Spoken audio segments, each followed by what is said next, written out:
इस वक्त जो डेवलपमेंट्स हो रही है, कहीं ना कहीं इसराइल के जो हाथ है वो बांधे जा रहे हैं, लेकिन कहीं ना कहीं उसके गिर्द जब शिकंजा कसा जा रहा है। और उसकी बुनियादी वजह यह है कि कोई वेस्ट ने या अमेरिका ने इसराइल को अबैंडन नहीं कर दिया है, ना ही वो करने जा रहे हैं, बल्कि इसकी बुनियादी वजह यह है कि इसराइल 2 साल की खुली छूट के बावजूद, जिसमें वेस्ट का अपना बहुत नुकसान हुआ है, जो उन्होंने ये खुली छूट दी है, इसराइल कोई डिसाइसिव विक्ट्री जब वो हासिल नहीं कर सका, सिवाय इसके कि उसने सिविलियंस को ही निशाना बनाया, कोई डिसाइसिव विक्ट्री जब वो हासिल नहीं कर सका। फिर इन 2 सालों के अंदर दुनिया बहुत ज्यादा तब्दील हो गई है। यूरोप के अंदर नई रियलिटी जन्म ले चुकी हैं, खुद अमेरिका के अंदर नई रियलिटी जो है वो जन्म ले चुकी हैं और ले रही हैं। और आलमी सतह के ऊपर जो मिनरल्स की जंग छिड़ गई है, जो चाइना का राइज है, जो दीगर बड़े वाकयात हो रहे हैं, तो इस बदलते ऑर्डर के अंदर अब एक ऐसी लायबिलिटी कि जो जिसमें सिर्फ आपका पैसा जाया होना है और खुद आपकी हुकूमतें उसके नतीजे में डिस्टेबलाइज हो सकती है, और जिसकी जंगों के नतीजे में आपके मुल्कों में जो है वो इमिग्रेशन होगी।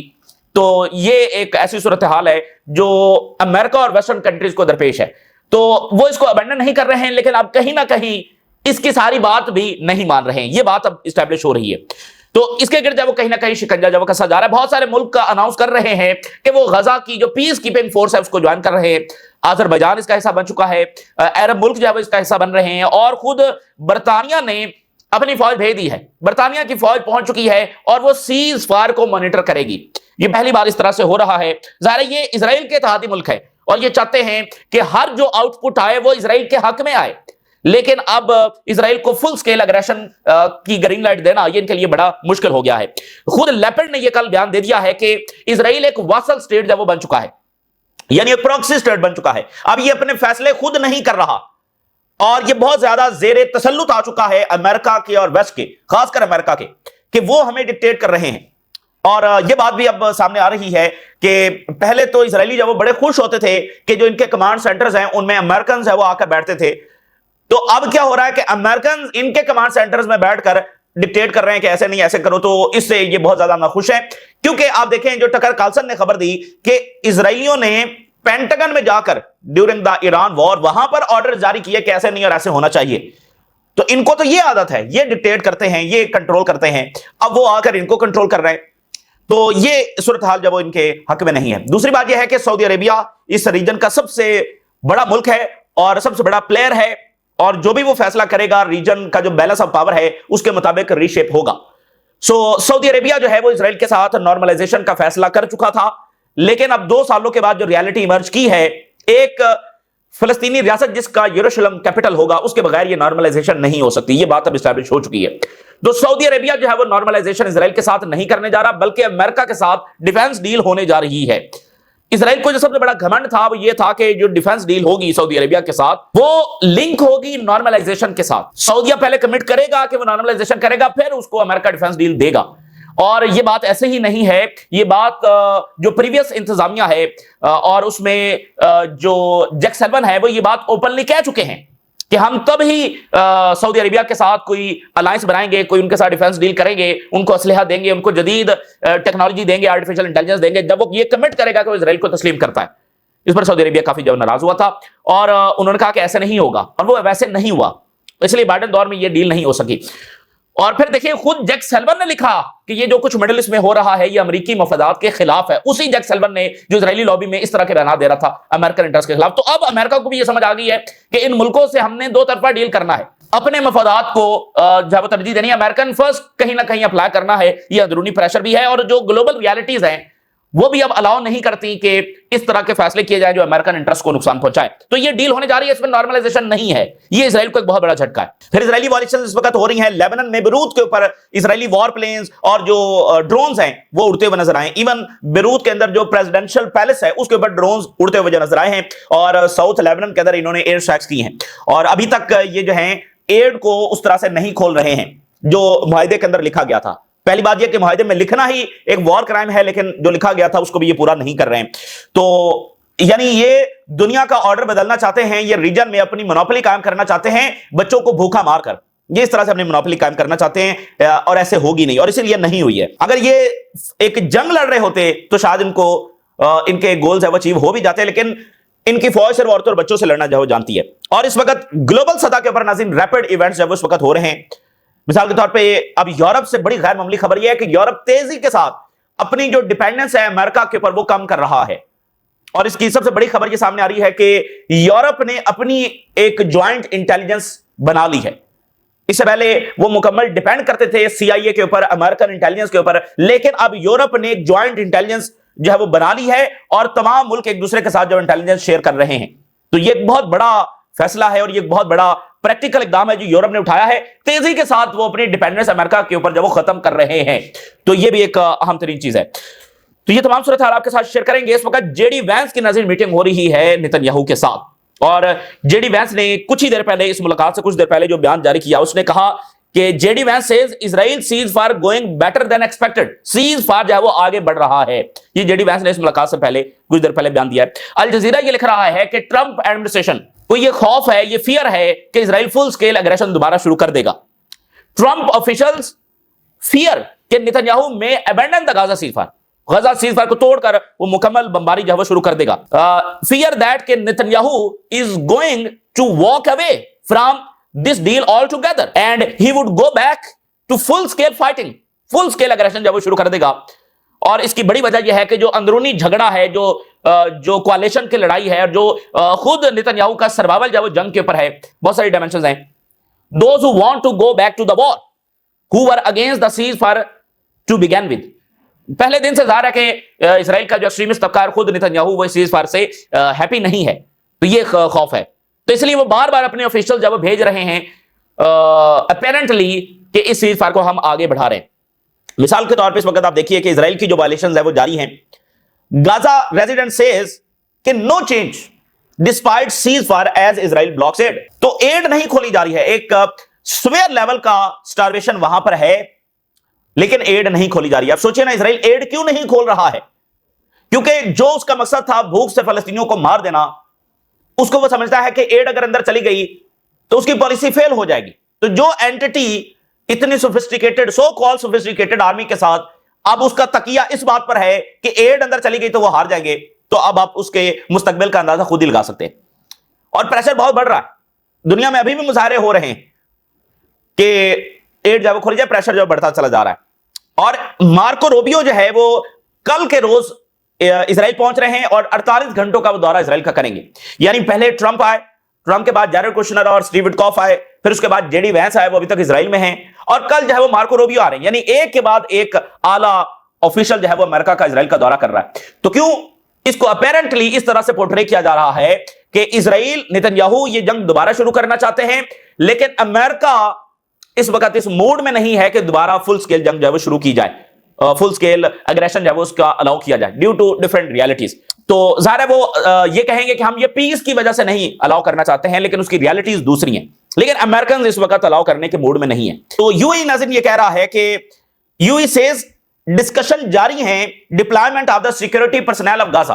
तो इस वक्त मुल्कों के दरमियान यह डिस्कशन हो रही है कि गजा की रिकंस्ट्रक्शन और वहां पर जो पीस कीपिंग फोर्सेस है वो किस तरह से डिप्लॉय करनी है, जिनको यूनाइटेड नेशन का मैंडेट है वो हासिल होगा।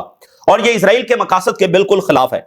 तो यूएई जो एक यानी नॉर्मलाइजेशन भी कर चुका है, इजरायली एम्बेसडर भी वहां पर मौजूद है, तो ये बात जब वो खुद कर रहा है।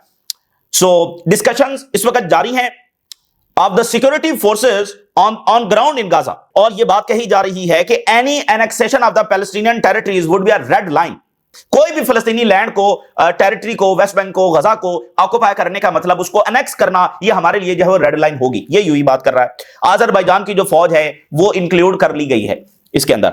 अच्छा, लेपर्ड ने क्या स्टेटमेंट जारी की है? कहता है Netanyahu has turned Israel into a vassal state. Vassal state जो है वो एक खास टर्म है कि जो जिसकी अपनी पॉलिसी नहीं होती उसको बड़ी पावर जब वो डिक्टेट करती हैं, ठीक है ना। बस वो उनकी समझ लें गुलाम किस्म की स्टेट है, एक प्रॉक्सी स्टेट होती है, बस जो ऊपर से ऑर्डर आता है उसको मानना पड़ता है। तो ये इजराइल जो जिसको इस बात पर घमंड था कि वो पूरा रीजन चला रहा है और खुद अमेरिका को कंट्रोल करता है, नो डाउट अभी भी करता है, लेकिन अब वो देखें ऑन ग्राउंड हार चुका है और 2 साल के बाद वो कुछ डिसाइसिव अचीव नहीं कर सका है। यानी जुल्म की उसने इंतहा कर दी, लेकिन क्या वो डिसाइसिवली गजा पर ऑक्युपाई कर सका है? क्या वो डिसाइसिवली हमास को खत्म कर सका है? नहीं कर सका है। तो 2 साल और दुनिया में मुजाहरे, अब मुल्क जो हैं वो शदीद इस वक्त इस बात से तंग हैं कि हमारे खिलाफ मजीद मुजाहरे ना हो। खुद यूरोप के और बहुत सारे क्राइसिस हैं, खुद अमेरिका के और बहुत सारे क्राइसिस हैं। अभी देखें एक शटडाउन चल रहा है खुद अमेरिका के अंदर, गवर्नमेंट का शटडाउन चल रहा है और ये काफी लंबा तरीन शटडाउन हो चुका है। डोमेस्टिक इश्यूज हैं, पूरी गवर्नमेंट ही शटडाउन पड़ी हुई है। तो ये अमेरिकन तारीख का लंबा तरीन शटडाउन इस वक्त वहां पर जारी है।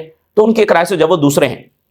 तो अब ये लेपर्ड का एतराफे शिकस्त है, ठीक है ना, अपनी जुबानी इस बात को तस्लीम कर रहा है कि हम एक प्रॉक्सी स्टेट बन गए हैं, बस हमें ऊपर से फैसले आ रहे हैं और हमें वो इंप्लीमेंट करना पड़ रहा है। वजह क्या है? नेतन्याहू। तो ये जो ताकत होती है नाज़रीन, ये हमेशा किसी के पास नहीं रहती, और वैसे भी ताकत जितनी इस्तेमाल की जाती है उतनी घटती है। तो इजराइल ने अपनी एक्सट्रीम फोर्स जब यहां पर इस्तेमाल की है, और अभी तो रीजन ने कुछ साथ भी नहीं दिया फलस्तीन का, यह बात भी ध्यान में रखें। अगर रीजन सही मानों में मीनिंगफुल अंदाज के अंदर फलस्तीनियों के साथ खड़ा होता तो ये इजराइल कब का कोलैप्स भी हो चुका होता। ये तो अभी रीजन ने कुछ किया ही नहीं है। ये जो सबसे बड़ा फैक्टर है वो तो जो वेस्ट के लोग निकले हैं, उन्होंने अपनी गवर्नमेंट्स के ऊपर दबाव डाला है, जिसके नतीजे में वो फलस्तीनी रियासत को तस्लीम करने पर मजबूर हुए। और जब अमेरिका ने ये वाली सूरत हाल देखी और उन्होंने कहा कि भाई अब मामलात हमारे हाथ से निकल गए हैं, हमने बरतानिया को खबरदार किया, हमने फ्रांस को खबरदार किया, इस सब के बावजूद जब उन्होंने आकर फलस्तीनी रियासत को तस्लीम कर लिया है तो अब मामलात हमारे हाथ से निकल रहे हैं, तब वो भागे हैं फिर सीज़फायर के लिए। तो ये जो नतीजा नजर आया है ये रीजनल कंट्रीज की वजह से नहीं है, ये उन वेस्टर्न लोगों की वजह से जो निकले हैं, गवर्नमेंट्स पर दबाव आया और गवर्नमेंट्स ने तस्लीम किया, उस रिकग्निशन की वजह से अमेरिका पर जो है दबाव आया। दूसरी तरफ इकोनॉमिस्ट ने यह लिखा है कि जो है वो आने वाले 2-3 हफ्तों के अंदर इस पर बहुत रूमर्स होंगे कि चूंकि एमबीएस जो वो दौरा करने जा रहे हैं तो ये होगा कि भाई नॉर्मलाइजेशन जो है वो होने जा रही है। उन्होंने कहा कि कोई नॉर्मलाइजेशन नहीं होने जा रही, बल्कि अगर नोट किया जाए तो इस टाइम के अंदर सऊदी अरेबिया ने ज्यादा सख्त पोजीशन ले ली है और अपनी नॉर्मलाइजेशन को मशरूत कर दिया फलस्तीनी रियासत के साथ। The kingdom stayed fast position on the Palestinian issue. कोई नॉर्मलाइजेशन सऊदी अरेबिया नहीं करने जा रहा है। रूमर्स जरूर होंगे, ये अगला पूरा महीना जब रूमर्स चलेंगे कि नॉर्मलाइजेशन होने जा रही है। और टाइम्स ऑफ इजराइल ने लिखा है मुलाकात वैसे तय हो गई है 18 नवंबर को, 7 साल के बाद एमबीएस जो है वो अमेरिका का दौरा कर रहे हैं, और लास्ट भी उन्होंने ट्रंप के टेन्योर के अंदर किया था और अभी ट्रंप के टेन्योर के अंदर वो कर रहे हैं। टाइम्स ऑफ इजराइल इस बात के ऊपर किस तरह से लिख रहा है, नॉर्मलाइजेशन और सिक्योरिटी। उन्होंने कहा कि सऊदी अरेबिया ये चाहता है कि उसको यूएस गारंटी जब वो हासिल हो जाए, और ट्रंप ये चाहता है कि सऊदी और इजराइल की नॉर्मलाइजेशन हो जाए। तो Saudi Arabia demands Jerusalem commitment to a Palestinian state pathway, Netanyahu refuses, someone's leaving disappointed. तो टाइम्स ऑफ इजराइल खुद ये लिख रहा है कि नॉर्मलाइजेशन के लिए सऊदी अरेबिया ने ये डिमांड रखी है कि एक फलस्तीनी रियासत जिसका दारुल हुकूमत यरूशलेम होगा, जब तक वो नहीं बन जाता तब तक हम नॉर्मलाइजेशन नहीं कर सकते।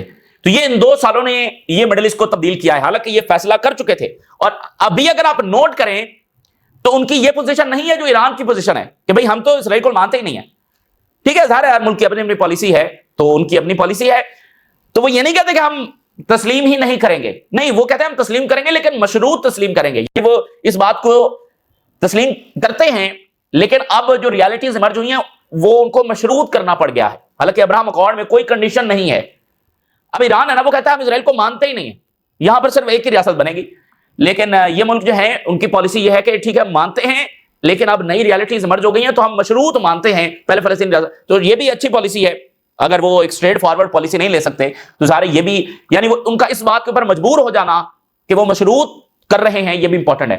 और जाहिर है कि अगर इजराइल फलस्तीनी रियासत को मान लेता है तो फिर झगड़ा ही खत्म हो जाएगा और वो वैसे इजराइल का कोलैप्स होगा, ठीक है ना। और जाहिर इजराइल इस बात को कभी मानेगा नहीं।